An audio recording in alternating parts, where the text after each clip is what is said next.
बदलाव ही जीवन है, बदलाव ही जीवन का सार होता है। जहाँ बदलाव नहीं होता वहाँ कुछ नहीं होता। शहर के पास बसे एक छोटे से गांव में फलों की बहुत कमी थी। वहाँ लोग अमीर तो नहीं थे पर दिल के सच्चे थे। वहाँ लोगों के केवल कुछ पेड़ ही दिखाई देते थे।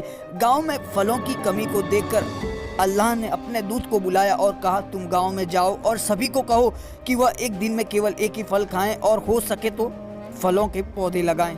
दूत ने ऐसा ही किया। उसने सभी को एक फल खाने को और फल के पौधे लगाने को कहा। पीढ़ी दर पीढ़ी ऐसा ही चलता रहा और धीरे धीरे वहाँ का पर्यावरण सुरक्षित होने लगा, क्योंकि बचे हुए फलों के बीजों से और नए नए पौधे निकल गए थे। और वहाँ के लोगों ने भी शहर से फूलों के छोटे छोटे पौधे लाकर लगा दिए थे, जो अब बड़े होकर फल देने लगे थे। कुछ वर्षों में पूरे गाँव हरा भरा हो गया। अब वहाँ किसी भी फल की कोई कमी नहीं रही। गाँव के सभी फलों के पेड़ फलों से लदे थे, परंतु अब भी गांव के लोग दिन में केवल एक ही फल खाते थे। दिन में केवल एक फल खाना चाहिए, इस तरह का उन्होंने एक रिवाज बना लिया था।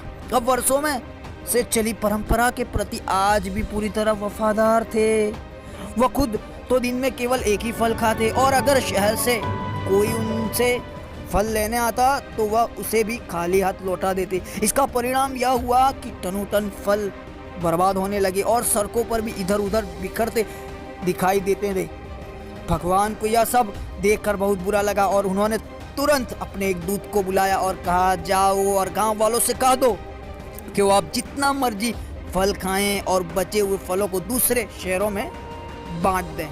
दूत यह संदेशा लेकर गांव में गया, परंतु गांव वालों ने उसकी एक न सुनी और उसे मारकर भगा दिया। गांव वालों के दिमाग में पूर्वजों की बात इतनी गहरी बैठ चुकी थी कि वह अब किसी की कोई बात सुनने को तैयार नहीं थे। वो फलों को बर्बाद करने के लिए तैयार थे, परंतु अपनी सोच बदलने को तैयार नहीं थे। मोरल दोस्तों, इस कहानी में काफ़ी सच्चाई है।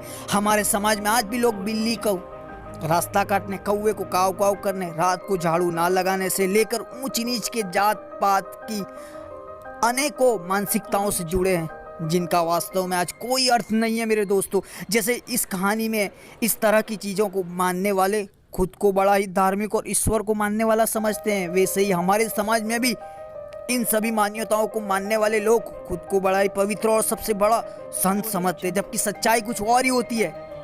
हमें भी समय के बदलते हुए स्वरूप को देखते हुए अपनी सोच को निरंतरित विकसित करना चाहिए। जो आज सही है वो कल गलत हो सकता है और जो कल गलत है वो परसों सही भी हो सकता है। तो ये छोटी सी कहानी हमें बहुत सिखाती है, तो इसको लाइक शेयर करें और अपने दोस्तों के साथ जरूर शेयर करें तो हर किसी को इसका फ़ायदा हो। Thank you for listening.